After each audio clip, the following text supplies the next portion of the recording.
Ésaïe chapitre 49, versets 15 à 16. Vous prenez rapidement, on se tient debout pour le lire, c'est pas long. Les enfants, je ne vous oublie pas, hein, c'est votre fête. Dans le message là, vous êtes dedans. Hein, les moni. Voilà. C'est vrai que on aurait pu prendre un autre dimanche, mais c'est peut-être ce dimanche qui vous convient. On vous cède. Voilà. Donc, sentez-vous libre. Voilà. Mais dites aux enfants de ne pas mélanger, hein, sinon on va mélanger la fête là. Alléluia. On se tient debout pour faire la lecture, s'il vous plaît. Tenez-vous debout pour faire la lecture. Voilà, on se tient debout comme une seule famille. S'il vous plaît, s'il vous plaît. Voilà.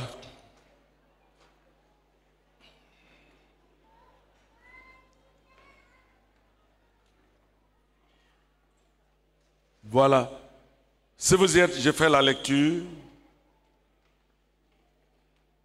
Ésaïe 49, versets 15 à 16. Ésaïe, c'est dans l'Ancien Testament. Voilà, n'ouvrez pas côté Nouveau Testament. Ça y est? Les enfants, on s'était. Pépé parle. Ouvrez vos Bibles et puis vous suivez. Voilà. Une femme oublie-t-elle l'enfant qu'elle allaite? N'a-t-elle pas pitié du fruit de ses entrailles? Quand elle l'oublierait, moi, je ne t'oublierai point. Voici, je t'ai gravé sur mes mains. Tes murs sont toujours devant mes yeux. Amen. Prions le Seigneur. Béni sois-tu, Père Céleste, pour ton amour et ta grâce. Merci pour ce peuple précieux que tu aimes bien. C'est toi qui l'as racheté par ton sang. Moi-même, tu m'as racheté par ton sang. Et nous sommes une famille. Ce matin, tu nous as rassemblés pour nous bénir. Parler à nos cœurs. Tu nous as déjà bénis par la Sainte Seine, la table du Seigneur. Tu nous as fait l'honneur de participer à ton œuvre en donnant les offrandes et les dîmes. Les cantiques, nous les avons chantés en ton honneur. Tu veux maintenant parler à nos cœurs. C'est toi, en personne, qui aurait pu être là pour parler, pour que nous puissions t'écouter avec joie.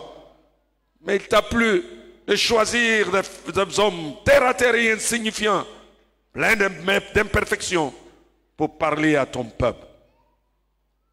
Je suis fatigué, mais j'ai besoin de ta grâce ce matin pour apporter ta pensée à ton peuple, bénis les cœurs, guéris les cœurs et fais du bien à nos vies au nom de Jésus. Amen. Veuillez vous asseoir. Voilà. Il est quelle heure? Ça, je vous promets. Je ne vois pas l'heure matin. Voilà, l'heure est coupée. Donc, ce n'est pas ma faute. Hein. Ce n'est pas branché, donc je ne vois pas. Hein? Très bien. Combien de minutes? Rapidement. Les monies. Hein? 15. Vous êtes d'accord? Moni dit de parler 15 minutes. Hein? 40. Hein? 30. Tac. On y va. Dieu n'oublie pas. C'est le thème. Dieu n'oublie pas. Le Seigneur pense à nous lorsque tout le monde nous oublie. Le Seigneur pense à nous continuellement et il ne cesse de prier en notre faveur. Selon Romains chapitre 8, au verset 34, voilà ce qui est écrit. Il dit qu'il est condamnera. Christ est mort. Bien plus, il est ressuscité et il est à la droite de Dieu et il intercède pour nous. Il est à la droite de Dieu et il intercède pour toi. Il intercède pour nous. Il intercède pour chacun de nous. C'est le ministère que le Christ accomplit étant assis à la droite de Dieu. Il intercède pour chacun de nous individuellement. Quelle grâce, frère. Quel privilège, les sœurs, d'avoir un tel Dieu qui n'oublie personne et qui pense à nous. Si nos proches ou notre propre mère nous oubliaient, Dieu, lui, sera toujours présent à nos côtés pour nous consoler et nous aider dans les difficultés. Dieu est un père, mais il a aussi le cœur d'une mère. Selon Isaïe chapitre 66, verset 13, il dit, comme un homme que sa mère console, ainsi je vous consolerai, vous serez consolés dans Jérusalem. Je voudrais donc, ce matin, vous parler de l'attitude d'un père, pas n'importe quel père, le père par excellence, lui qui n'oublie personne. D'où notre thème, Dieu n'oublie pas. En abordant un tel thème, un tel sujet, frères et sœurs, c'est d'amener chacun de nous à comprendre que nous sommes précieux aux yeux de Dieu. Et qu'il pense à nous. Et il se souvient de nous. En tout moment, en tout lieu et en toutes circonstances. Que vous compreniez cela et il le fait fidèlement. Sans rupture. Sans même prendre congé. Sans se fatiguer. Sans se lasser. Il n'oublie personne. Alors s'il est le Père qui n'oublie pas, dans quelle direction pourrait-il se souvenir de nous? Dans quel domaine? Il y a beaucoup de domaines, il y a beaucoup de choses, de moments où il doit se souvenir de nous. Mais permettez que nous soulignions pour notre édification 3 domaines précis dans lesquels Dieu se souvient de nous. Dieu ne nous oublie pas et il se souvient constamment de nous. Premièrement, Dieu se souvient de nous lorsque nous sommes en difficulté. C'est au travers de 3 personnages bibliques que je vais expliquer les différents points que je veux citer ce matin pour nous. 3 personnages bibliques. Et ici, je prendrai l'exemple de Noé. Il est dit de Noé en Genèse chapitre 8, verset 1. Dieu se souvint de Noé, de tous les animaux et de tout le bétail qui était avec lui dans l'arche. Et Dieu fit passer un vent sur la terre et les eaux s'apaisèrent. Ah, Dieu se souvint de quelqu'un appelé Noé. Appelé Noé. Vous connaissez tous l'histoire de Noé. Vous savez à quel moment il est intervenu dans la scène biblique. C'est juste après la chute d'Éden, où les hommes et les femmes ont commencé à se comporter de manière perverse, de manière déréglée, une pureté, d'iniquité à son comble. Il est dit que Dieu était affligé dans son cœur et même allé jusqu'à se repentir d'avoir créé l'homme. La cruauté était à son comble. Souvenez-vous, le premier meurtre est sorti de Adam. Caïn a tué son frère Abel par jalousie et méchanceté. Évoluant, le mec a pris 2 femmes, plusieurs femmes. Ainsi, et la vie a commencé à basculer. Et les hommes et les femmes de cette époque ont commencé à vivre n'importe comment et n'importe comment. Mais il y avait un homme juste en son temps, appelé Noé. Et Dieu se décide de construire une histoire, de bâtir une histoire avec un tel homme merveilleux, un tel homme juste en son temps, un tel homme de foi. Dieu va confier une mission noble à un tel homme, de se construire une arche. Cette arche pensée à nos paquebots modernes. Aujourd'hui, Noé va construire cette arche avec les moyens de bord qu'il avait à sa disposition. Il n'avait ni tronçonneuse, il n'avait ni scie. Mais il s'est engagé à obéir à la voix de Dieu pour construire une arche de plusieurs dimensions et de hauteur, capable d'accueillir, d'abriter tous les animaux de la terre selon leur espèce. D'aucuns disent qu'il a mis 100 ans à le construire, d'autres 105 ans, selon les différents commentateurs que vous pourrez consulter. Mais Noé, inlassablement, il a accompli la mission de Dieu et il a construit cette arche pour sauver une famille, sauver des gens qui étaient en danger. Oui, la pluie, Noé, depuis donc, quand il est rentré dans l'arche, Noé était depuis des mois dans l'arche. Le soleil n'avait pas brillé depuis longtemps. La pluie ne cessait de tomber et l'orage de gronder. L'Écriture nous dit que Dieu se souvient de Noé et Dieu fit passer un vent sur la terre et les eaux s'apaisèrent. Chers frères, au milieu de cette situation chaotique du jugement mondial de cette époque, Dieu s'est souvenu de Noé et des siens. Il fit passer un vent d'apaisement qui calma la fureur des flots. Et nous pouvons dire que c'est exactement ce que le Seigneur veut faire dans nos vies. Parfois, nous avons l'impression de traverser un déluge de souffrance et de mauvaises nouvelles. Nous sommes comme assaillis de toutes parts. Et nous nous réfugions justement dans l'arche de la grâce, dans l'arche de la prière, dans l'arche de la confiance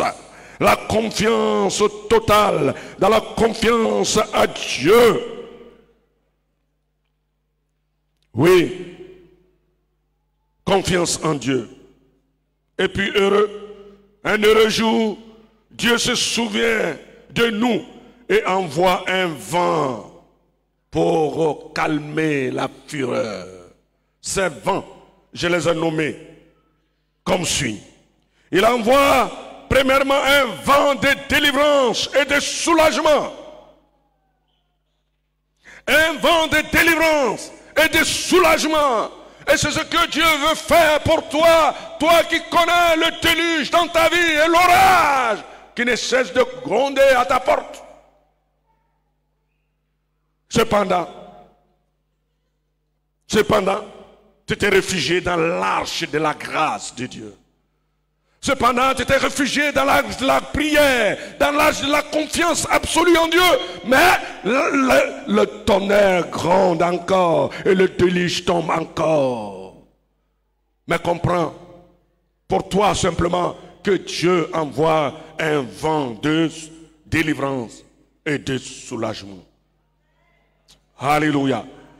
Deuxièmement, il envoie un vent que j'appelle le vent des circonstances qui tournent à notre avantage. Le vent des circonstances qui tournent à notre avantage. Oui, peut-être que tu sembles être dans une confusion, mais il va faire souffler le vent qui tourne à notre avantage et nous conduit tranquillement là où il veut que nous allions pour la gloire de ton nom. Il fait souffler un autre vent, le vent de ce qui semblait pénible, mais qui devient facile, et tout rentre dans l'ordre. Le vent de ce qui semblait pénible, qui devient facile, et tout rentre dans l'ordre. Cela est très important. Ce vent est là.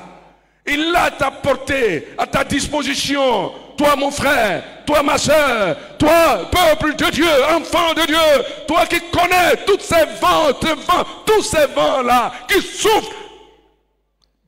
Quand bien même tu sois dans l'arche de la grâce de Dieu, quand bien même tu sois dans la grâce, dans l'arche de la prière, de la confiance, mais ces vents trompent. Comme il est dit, ne savez-vous pas que votre adversaire, le diable, rôde autour de vous comme un lion rugissant, cherchant qui il peut dévorer? Il tourne autour, alors que toi, tu t'es réfugié dans l'arche de la grâce de Dieu. Le vent Et ce vent merveilleux, ce vent qui semblait pénible, va devenir facile et tout rentrera dans l'ordre. Dieu ne nous laissera pas, il ne laissera pas ses enfants indéfiniment dans une situation d'isolement et de la contradiction. Non, il ne te laisse pas longtemps dans cet isolement. Mais, écoute bien, le soleil de la grâce brillera à nouveau et te fera vivre, même au milieu de la disette. Le soleil, il dit, il fait passer un vent et le soleil s'est levé. Le soleil de la grâce apparaîtra. Le soleil sortira. Le soleil levant se lèvera pour toi. N'oublie pas que Christ est le soleil levant. C'est pourquoi Josué en son temps a ordonné, et toi soleil, arrête-toi sur Gabaon, et toi lune, arrête-toi sur Ajalon. Parce qu'il avait en lui un défi à relever, la coalition des 5 rois qui ont attaqué simultanément Israël, qui passait son temps tranquillement dans la conquête du pays promis. 5 ennemis rois, cruels, méchants, armés jusqu'aux dents, se sont levés contre Josué pour exterminer le peuple d'Israël. Et Josué combattait par devant et par derrière avec des épées tranchantes toute la journée. Et il n'avait pas encore exterminé ces rois méchants. Et le soleil partait se coucher.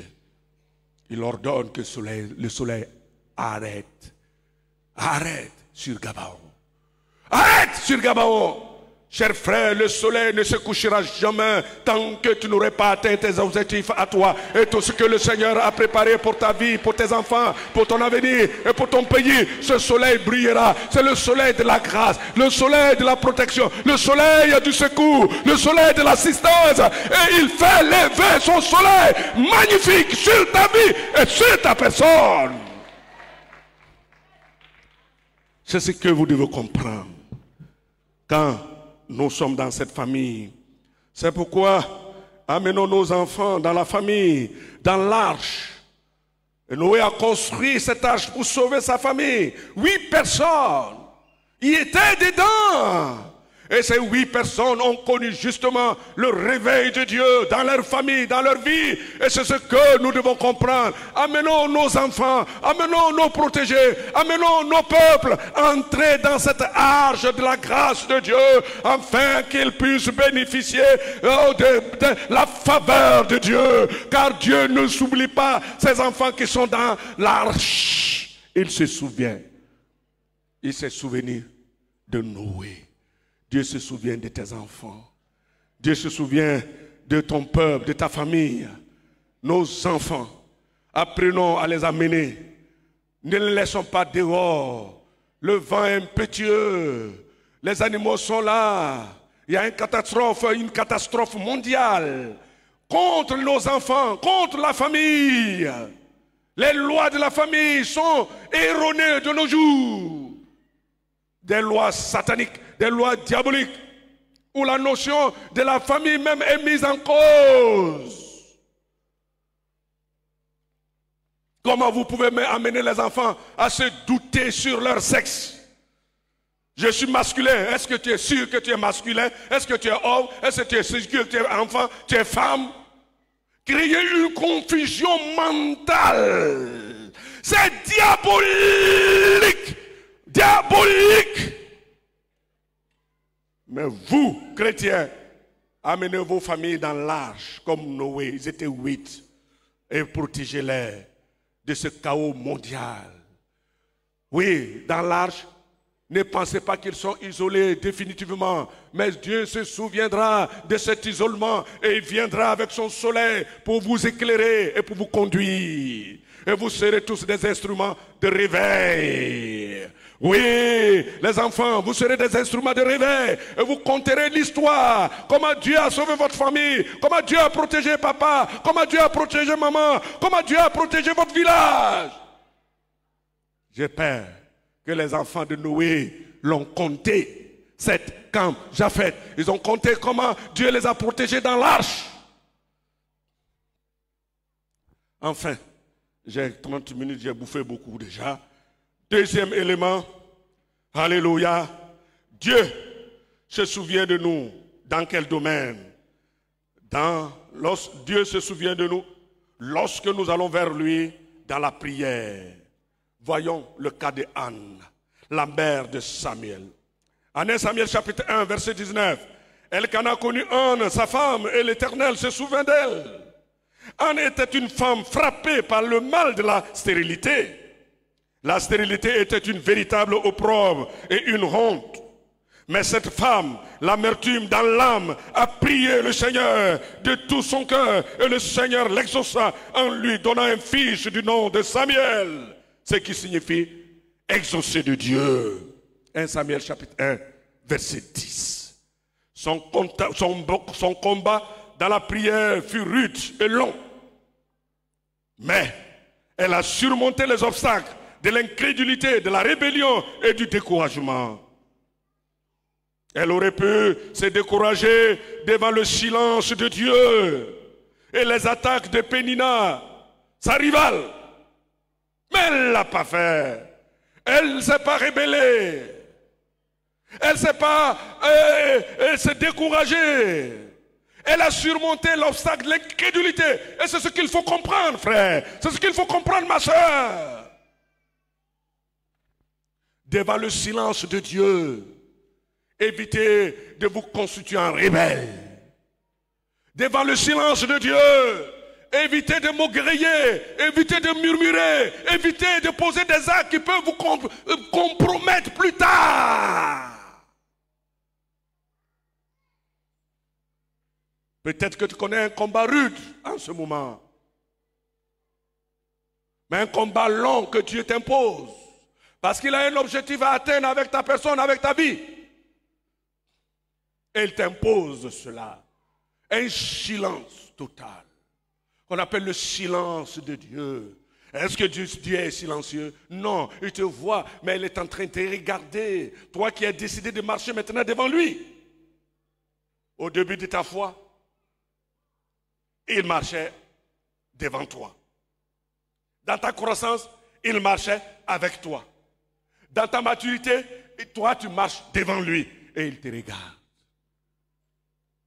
Ce sont les 3 marches avec Dieu. Abraham a connu cela. Abraham a connu cela. Dieu était avec Abraham. Abraham marche. Abraham, moi je marche devant toi. Et il a marché devant Dieu, Abraham pour lui montrer le pays, tout. Après, dans un autre passage, il dit, je marche avec toi, côte à côte, ensemble. Plus tard, il dit à Abraham, marche devant moi. Lisez Genèse, vous allez découvrir toutes ces choses. C'est merveilleux. Marche devant moi. Abraham a marché et Dieu est là, il regarde comment il marche. Ce qu'il a appris de lui, est-ce qu'il met cela en pratique? C'est quand nous parvenons à cette étape importante, Dieu nous fait vivre le silence. Le silence de Dieu devant les problèmes, devant des difficultés, dans le rude combat et long combat, il est silencieux.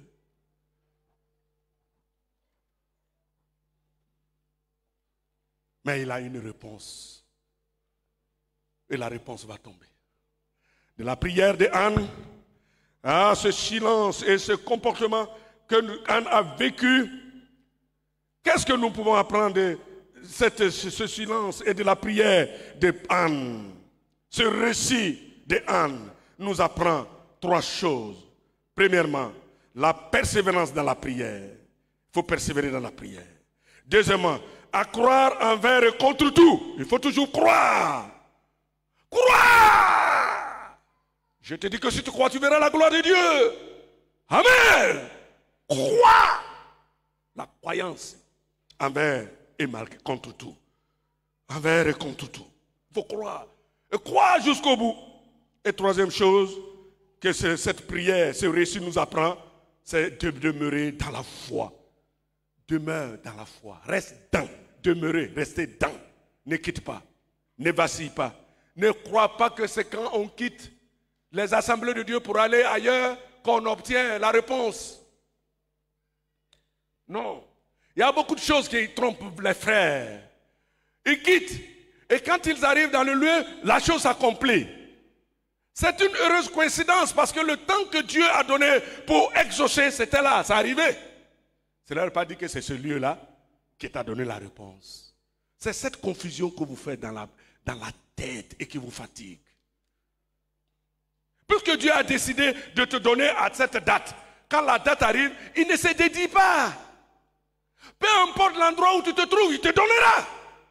Mais cela ne veut pas dire que c'est cet endroit-là qui t'a procuré la chose. C'est pourquoi demeurer dans la foi, aller vers Dieu par la prière. N'allez pas vers l'homme.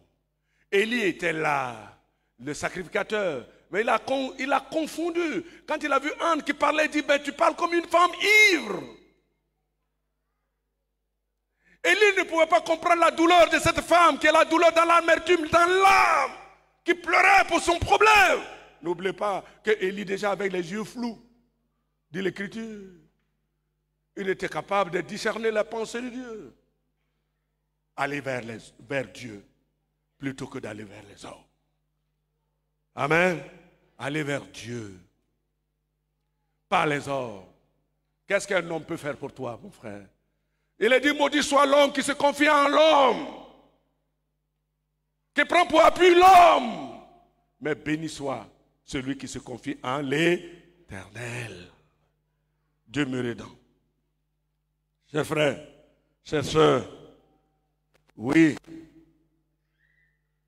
ne succombez pas devant les injustices apparentes et les provocations de l'adversaire qui cherche à nous pousser à la faute.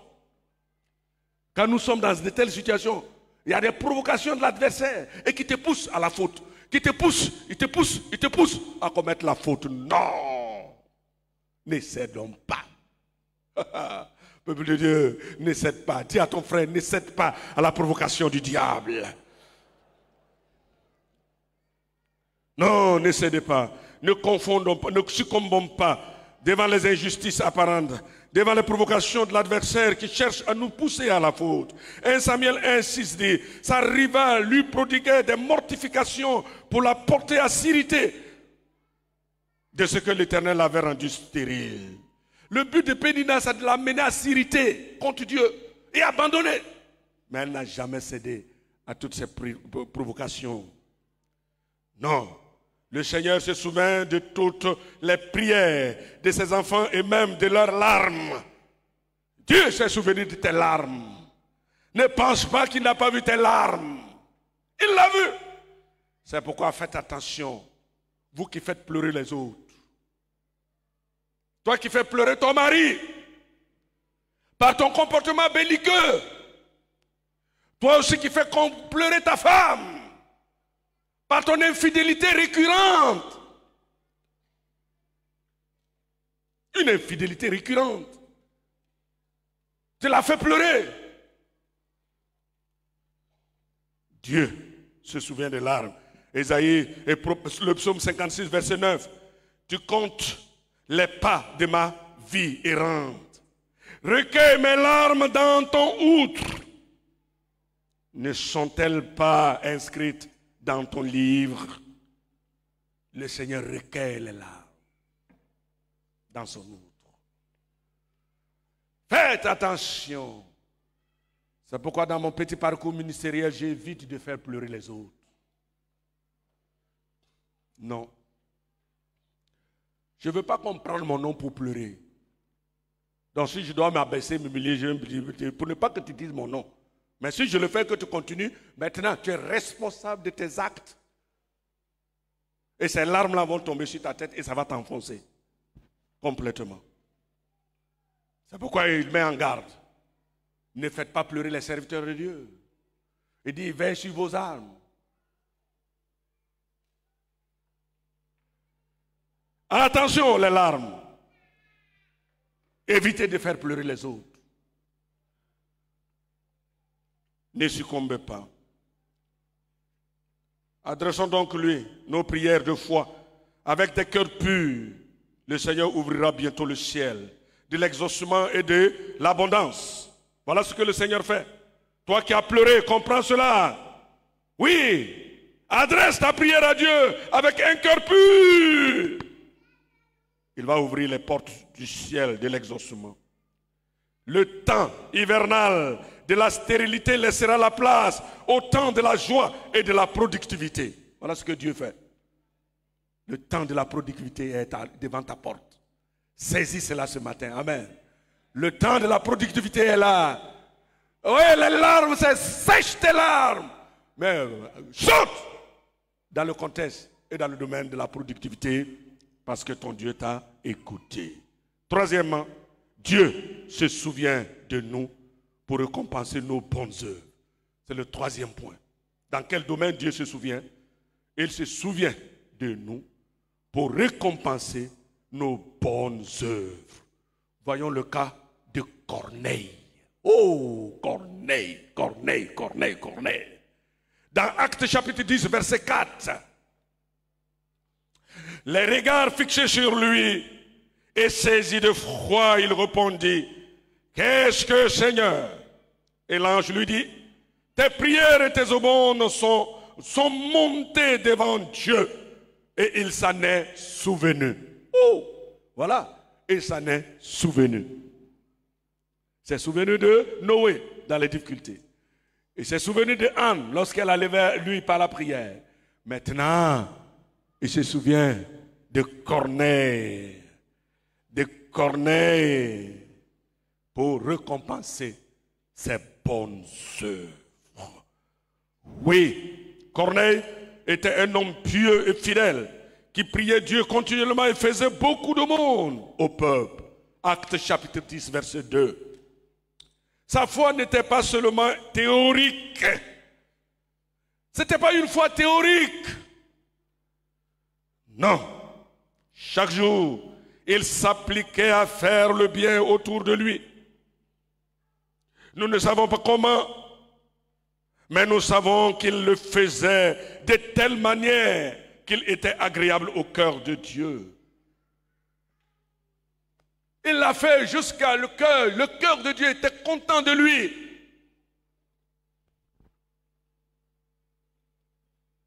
Est-ce qu'il sortait pour distribuer de l'argent à tout le monde? Non, on ne sait pas comment. Mais il avait un regard bienveillant pour faire des œuvres. Et des œuvres qui ont touché le cœur de Dieu. Quelle œuvre produisez-vous?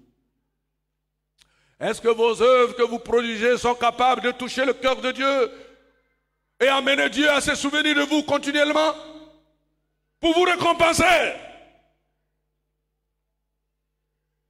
Moi, je veux que Dieu me récompense.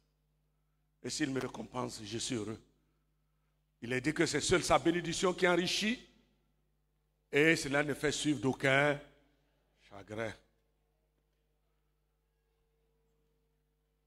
Mais si l'homme te bénit, tu auras du chagrin. C'est grâce à moi, il n'était rien. Il n'était rien. Il n'était rien. Et chaque jour, tu vas entendre ce refrain-là. Tu étais qui? Tu n'étais rien. Tu n'étais rien.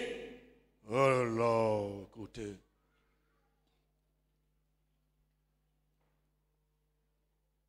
C'est pourquoi quand un frère me bénit avec une offrande, une sœur me bénit avec une offrande, je crois que c'est de tout cœur. Ce n'est pas pour raconter, c'est promener pour raconter, c'est moi qui ai lié, c'est moi, c'est moi.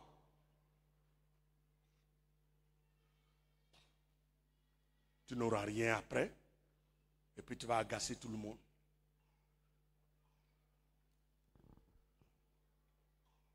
Et si tu as des personnes comme nous autres, un bon matin, on va prendre la chose que tu nous as donnée pour venir te me donner.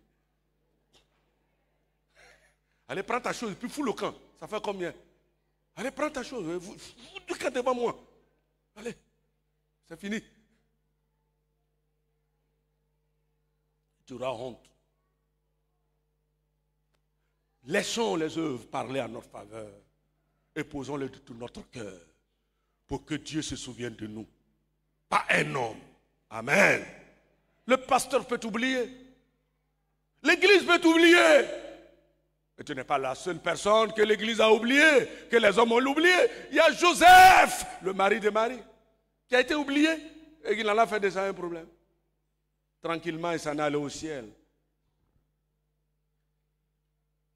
Qui a dressé des autels au nom de Joseph, le mari de Marie?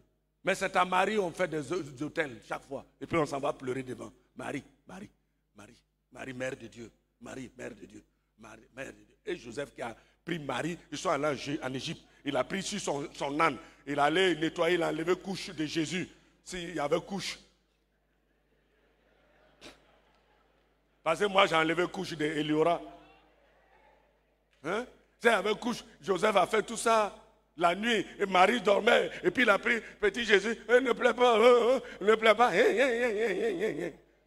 Personne n'a dressé l'autel pour Joseph.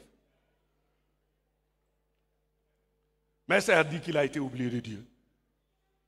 Pas du tout. Dieu se souvient de vos promesses. Alléluia. Je voudrais vous emmener à être comme Corneille ce matin, chers frères et sœurs du chandelier. Ce sont des éléments du réveil. Et quand nous posons de tels actes, nous devenons des instruments de réveil.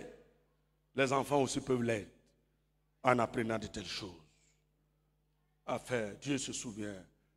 Voyez tout ce que vous faites quand nous lançons des appels. Et Dieu vous touche. Pasteur, prenez pour telle chose. Est-ce à dire que, excusez-moi, vous ne connaissez pas ce qui est bon, ce qui est de la valeur? Chacun de nous connaît. Mais c'est par crainte de Dieu, par amour pour Dieu, on vient, on dit, Seigneur, prends pour ton œuvre.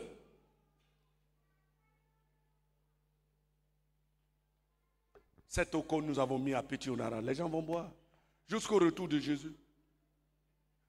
Et l'église, et les païens, et tout le monde, quand ils vont venir, ils vont bénir le nom de Dieu. Mais derrière cette bénédiction, c'est quelqu'un qui a donné l'argent pour que le nom du Seigneur soit glorifié. Pas pour que l'église soit glorifiée. L'église est honorée, mais Dieu est glorifié. C'est ça il faut comprendre. Et vous-même qui avez fait le bien, vous êtes honorés. Parce que Dieu se souvient. Pétionara, c'est fait. Ganaoni, vous avez donné tout votre argent. Aujourd'hui, un coup est là-bas. Et tout le monde parle d'assemblée de Dieu. L'église est honorée. Le nom de Dieu est glorifié. Le pasteur sous-préfet dit, il y a 13 villages, je vous confie. Je confie tous ces 13 villages à l'assemblée de Dieu. Allez, dans chaque village, implantez un païen qui nous demande d'implanter l'église. On acclame le Seigneur, ça c'est vrai.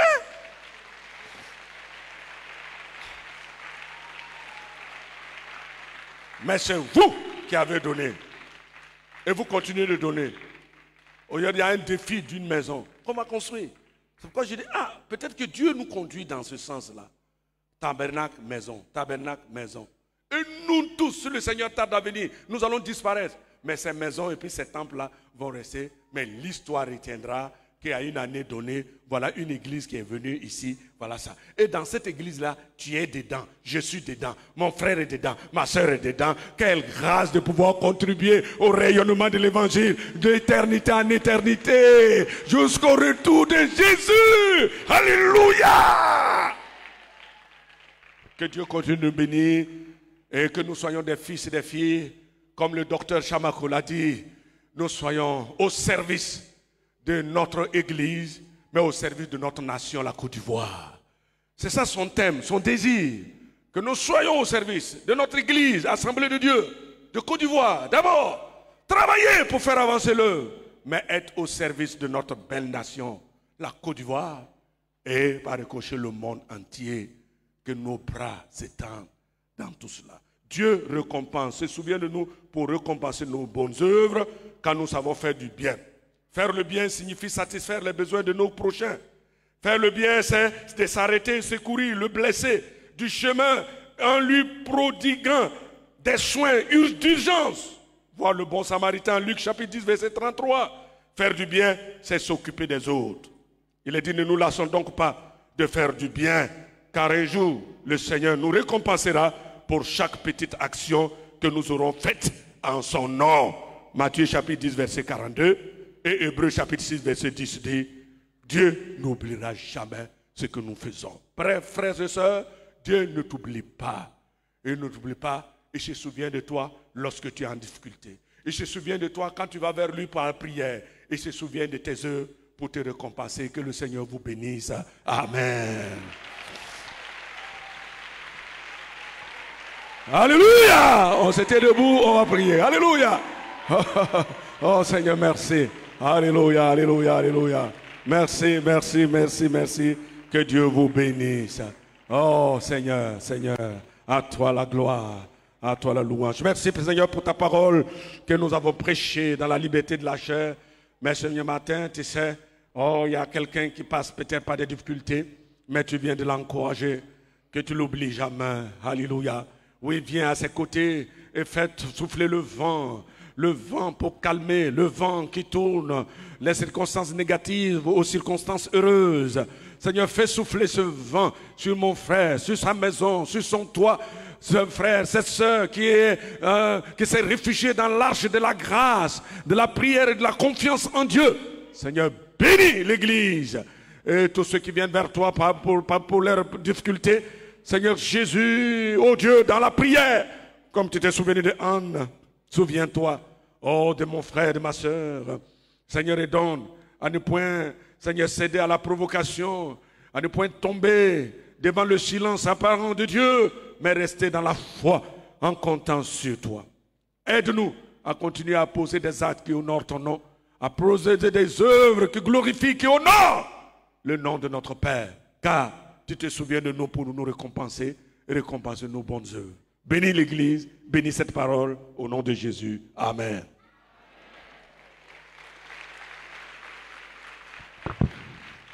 J'ai promis, non? C'est bon? J'ai dépassé quand même. Hein?